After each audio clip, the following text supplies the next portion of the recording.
155 million Namibian dollar loan for new power substation to avoid load shedding.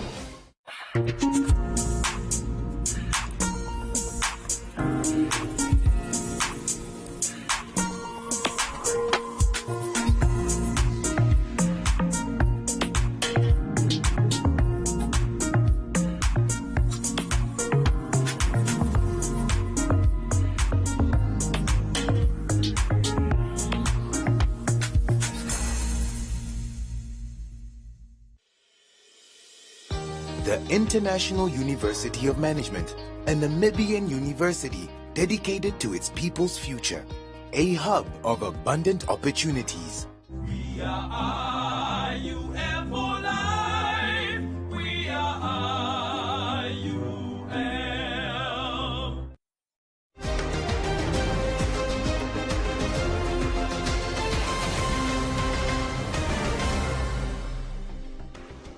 Good evening, I'm Tonata Kavila in the news tonight. NAMCO refutes claims of allegedly withholding student qualification. LGBTQI+ community repaints rainbow sidewalk.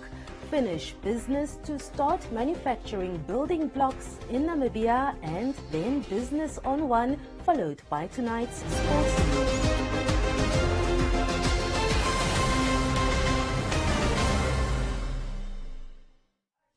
Leading the bulletin, the Namibian College of Open Learning, through its Director for Curriculum and Materials Development, Jan Nitschke, stated that statements from 40 final year early childhood development students who are alleging that NAMCO is withholding their qualifications are false. He told News on One that the college has made a special effort to support its students, and that students who failed again in their third attempt are not allowed to graduate. Nitschke was responding to allegations by some students who claim that they were supposed to graduate in April this year. Students have been failing the English second language module since 2017, and those affected drafted a petition to the college to address the matter, at which point the college put in place special examinations to accommodate these students. Students further stated that in the petition, they have requested the college to allow them to rewrite in order to still graduate in time. Actually, we were supposed to graduate this year, April, but due to English second language, we could not, because let's say, like, ever since 2017, a lot of students have been failing this module, and the institution haven't been looking into this matter to say, how can we solve this? And not last year, but this year, we have decided it's enough, and that's where we drafted a petition to say, guys, you have to at least look into this matter. Where is the problem? How can we fix it? And that's where they introduced the special exams, whereby we attended a workshop for 2 weeks, which they included also a subject called Inclusive Education 3A, whereby also a lot of students also have failed that module. And after that, a lot of students have passed, and it was positive because the lecturers actually came in, we discussed where we don't understand, and we talked about it, and they actually broadly explained the concept of the modules, and I believe that it helped us a lot. The students further noted that the institution has not been responsive to their queries, adding that the delay by the college in allowing the students to rewrite and graduate is hampering their ability to find employment. This is because some of them are employed on a contract basis, and if they do not graduate and present their employers with their qualifications, they are at risk of losing their jobs. Our contracts will end, you understand, end of December. And when they end, that means that we have to reapply again and go through interviews. This means that we are actually at a risk of even losing our jobs. And who is going to take care of our families? That's actually the main initiative of this. And there are also probably a lot of youth that are unemployed, and the government usually release posts, like huge number of posts around this time of the year, September, October, November, you understand? So imagine if you don't get your qualification right now, how are you going to look for employment? Around January, it's quite tough to get a post, or in the middle of the year. NAMCO's Director for Curriculum and Materials Development, Jan Nitschke, stated that although students already had their first attempt and second attempt through supplementary examination, the college made arrangements for special examinations in the middle of the second semester. This was preceded by a special workshop arranged by the college to guide students through the work in which they were supposed to write. Netska added that in the case of those students who completed the qualification and are awaiting the next graduation ceremony, the college provided them with their full academic record as evidence that they completed the course. NAMCOL staff took the liberty to liaise with HR departments at head office and in the regions, and they all confirmed that the academic record is sufficient proof that the students have completed a specific qualification. Even if they are afforded another opportunity to write, they would only be able to graduate in April next year. But on the issue of those who completed the qualification, if there is no graduation now, they will be issued with academic records. And we have checked with HR departments in government, when you submit the academic record, that is sufficient evidence that you have completed the qualification, and they accept that for your employment. So we encourage students to come forth and request for the academic records and submit those to the HR departments for their employment purposes. But those who have not passed, if you have already used 2 or 3 opportunities in 1 year, it tells you that you are maybe not ready with that content. So we encourage them to spend the next 6 months in the new academic year and prepare properly for the examination so that they can pass. Unfortunately, we cannot award a qualification if the student has not met the minimum requirements.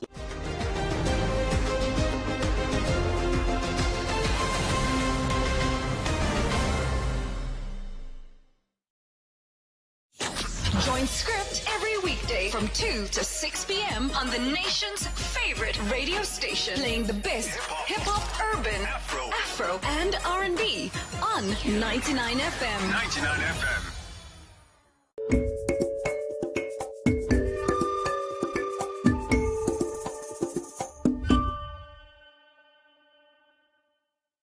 The Namibia Equal Rights Movement and members of the LGBTQI+ community gathered at the brewery's market in Windhoek to finish repainting the rainbow sidewalk, which now includes the newly added intersex logo. The aim was to commemorate the 1-year anniversary of Namibia's lesbian, gay, bisexual, transgender, questioning and others, and the community's first historic landmark. Speaking to News on One, the Equal Rights Movement Project Officer, Venicia Shanyenkwa, explained that the organization saw the need to add the intersex logo because it will raise awareness, which will in turn increase the voices of LGBTIQ+ members when it comes to intersex issues. Shanyenka stated that the flag will not only bring intersex issues to light, but will also create more visibility for campaigns that include their plight, adding that having an event like this is important so that they can abolish laws that restrict their expressions and livelihood. This time around, we are repainting the sidewalk to include the intersex logo.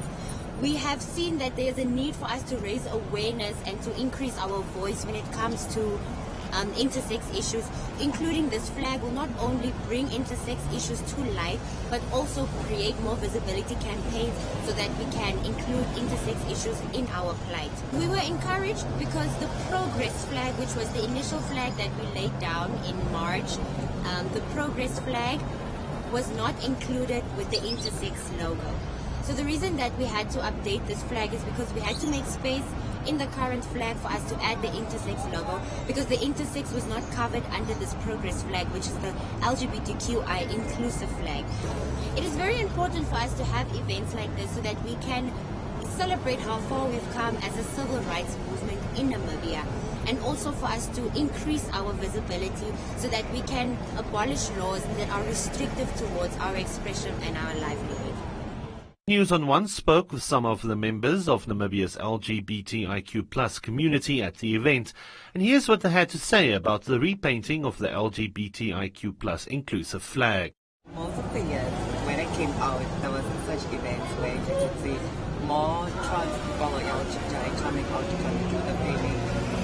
And it's going to be a history for our LGBTI community in futures to have just data and know that there were people representing them in their future life, to come out clearly without any stigma, any discrimination, to feel free to come out. I came here today to repaint the pride flag because it speaks about inclusivity. Today we are also adding the intersex colors to the pride flag, and I feel like this speaks about inclusivity and representing all the queer community. Members of the public are urged to keep an eye on the Equal Namibia Rights Movement social media pages for information on LGBTIQ+ community news and events. It's time for our special City Police segment. This evening's message from Assistant Superintendent Johannes Mvula focuses on vehicle lights and indicators. The primary use of a motor vehicle indicator is really to indicate your intentions to other road users. That is through different signal. That is, if you are reversing, let's say you are looking for a parking. Let's say you are overtaking, let's say you are indicating to say you are too close to me or you are too close to me, or rather when you are overtaking, or rather when you are also looking for a parking. Yes, that's basically the indicators I use. Headlights, for the use of headlights on a vehicle is usually to show your visibility when you are on the road. Basically, this means that when you are driving, be it during the day, during the night, you should have your headlights on for visibility. And at times you find that quite a lot of drivers are using headlights for wrong reasons. They at times use headlights to indicate to the person on coming to say there is a traffic personnel in front, or they are intimidating others, especially those with off-road buggies. So these are really unwanted type of signal that we should use for headlights, especially with off-road vehicles that are using those headlights for hunting, and they put them on and they usually intimidate others on the road. It's really a bad habit, so we should stop with it. Yes, motor vehicles have quite a lot of different indicators or lighting. Number one being the hazard lights, that is the warning sign, where you have to indicate or rather give a warning to the next driver or the driver behind you or in front of you to say there is a danger in front of you or on the road. There are also brake lights. This is a brake lighting that says that you have stopped or the brakes are working. You have the reversing light that shows that you are reversing, and also indicators, the side indicators that you usually use when you are indicating, be it you are looking for the parking or you are indicating when you are overtaking. Rather.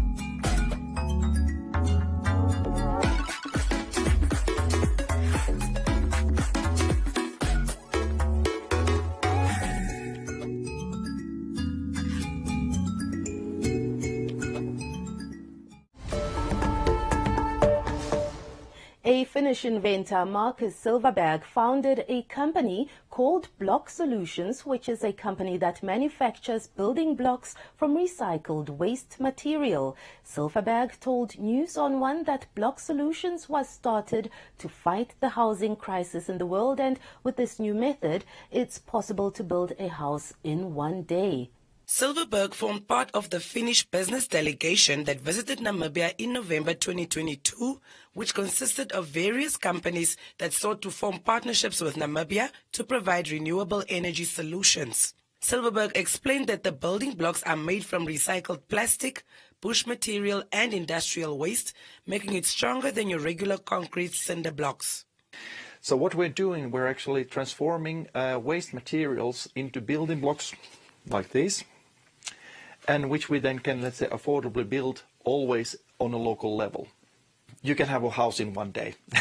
Well, okay, yeah, you have to have the foundation first ready, but let's say when you start 8 o'clock in the morning, the fastest we've built so far is that the family moved in at 8 o'clock in the evening. That's a 2-bedroom house, very simplistic. There's nothing posh about the house.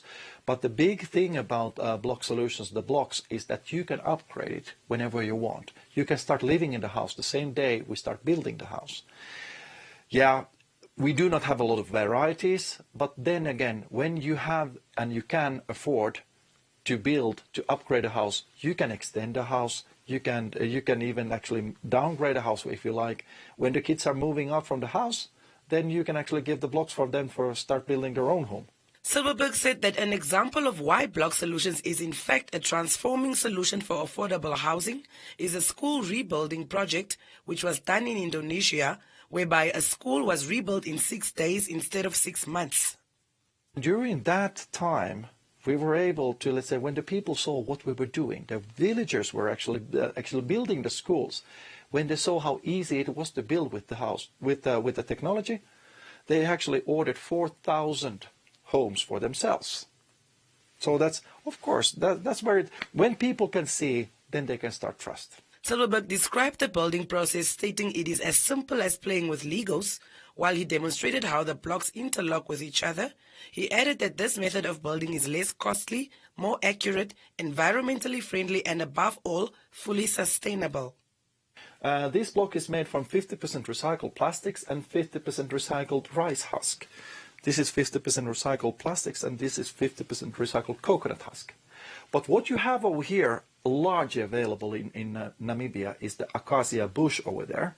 We could use that as a filler for the materials, which will, first of all, lower the cost, and then you would get rid of the materials that you have the bushes all over, which is killing actually animals over there. So we could utilize that amount. But hey, how it's interlocking? So it's really, as you can see, we have these screws over here. They go on, let's say, make this kind of bond over there.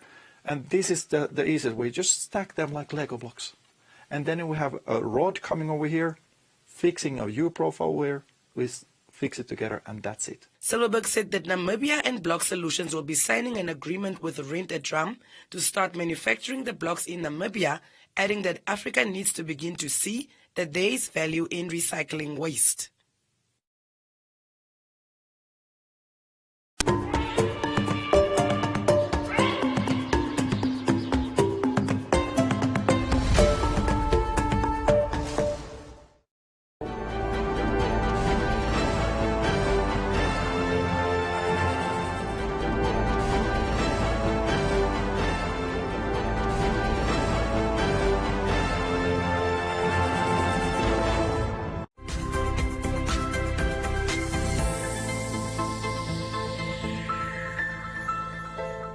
Welcome to this edition of Business on One. The National Housing Enterprise NHE has achieved much during 2022. We asked the company to weigh in on its achievements. The National Housing Enterprise is mandated to provide affordable and quality housing to Namibians, and our target market is low to middle income groups. So our plan or vision is to essentially just make housing affordable and accessible to every single Namibian out there. It was very, very busy. We've completed a couple of projects, like, for example, in Otapi, where we handed over 82 houses. We also completed the Chiwarango housing project. We handed over 40 units. And we're currently busy with 5 more towns to just really increase our footprint across this country. For example, we're targeting Hobabes, Ondangwa, Omthia, Okahau, and we're also currently building also in Windhoek in the informal settlement project or areas where we're currently constructed about 400 houses in the informal settlement areas, where we're really just trying to make housing provision accessible and easy to get for the men on the street and also essentially for every Namibian.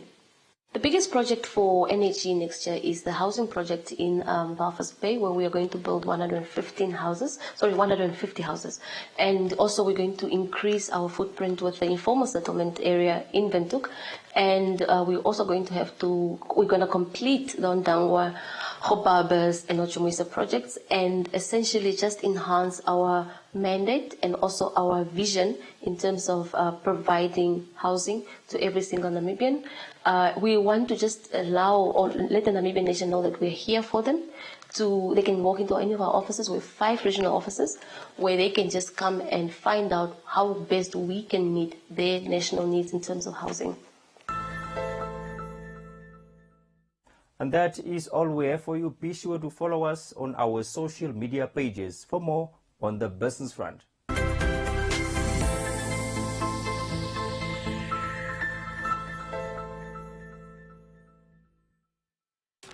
Join Trezor every weekday from 10 a.m. to 2 p.m. on the nation's favorite radio station, playing the best hip-hop, urban, Afro, and R&B on 99 FM. 99 FM. Be inspired.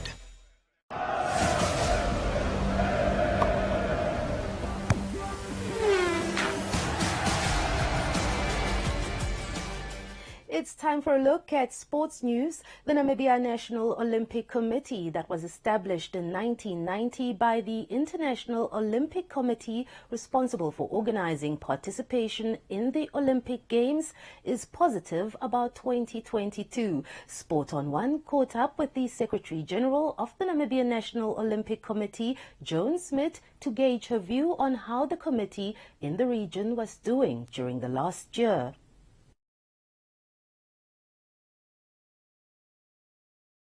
Smith said the pandemic did have an impact on all sport codes, but said the year rolled out without major hiccups, highlighting the Commonwealth Games. In the beginning of the year, in April, in fact, we started off with Commonwealth Day. We started with the United Nations Sport for Development Day, which we did in cooperation with the Japanese Embassy and the French Embassy. The reason for the French Embassy was for us to start with the Paris 2024 campaign.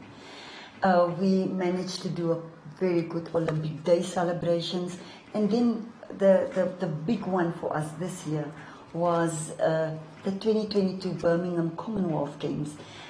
We know how determined the Commonwealth Games Federation was to pull off, the Commonwealth Games with, unlike Tokyo, a Commonwealth Games with spectators. And it then just worked out perfectly well. And for us, 4, medals from the Commonwealth Games was a good one for us. However, we would always strive, to do better. And of course then, I don't want to talk about challenges, because from the challenges, we managed to take, COVID taught us, that, we can lose something as precious as sport so easily. So this time, we tried to embrace all the opportunities, and we even embraced the challenges to make from those challenges opportunities. Smith, who is also involved with the World Anti-Doping Agency, elaborated on what the agency represents. The required from the World Anti-Doping Agency, WADA, would be for each country to have a national anti-doping organization. Now, to run a national anti-doping organization, it should run as an independent body, and it is extremely expensive. That is something that needs to be, funded by government and operate totally independently. Now, in the absence of a national anti-doping organization, the International Olympic Committee requires from the National Olympic Committee in the country to run the operations of a national anti-doping organization.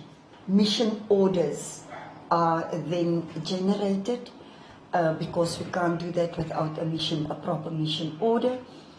A month ago, in collaboration with the Ministry of Sport, Youth and National Services, we trained 50 new doping control officers and chaperones, even blood control officers. They are still now trainees. Namibia made its debut at the 1992 Summer Olympic Games in Barcelona, where it was represented by 6 athletes, including Frank Fredericks, who won 2 silver medals that year.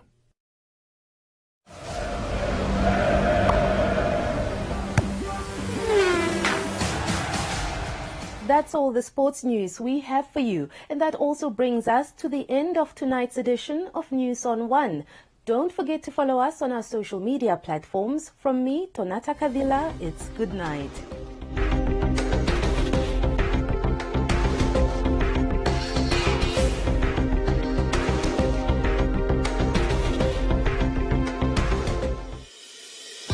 The International University of Management, a Namibian university dedicated to its people's future, a hub of abundant opportunities. We are IUM for life. We are IUM.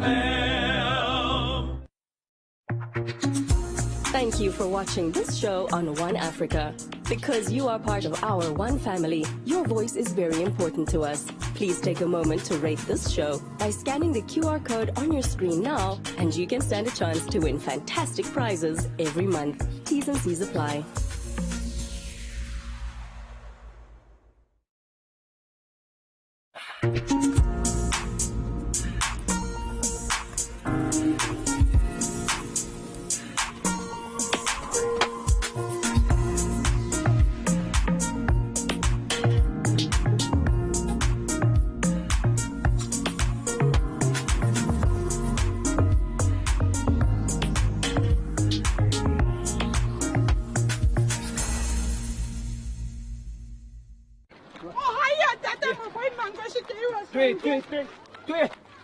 Kongo hatu mo wala pa mo na ukunda ona watu onda onde no problema ili hapo problema ili hapa yokana kanga nakekula mbole utamanga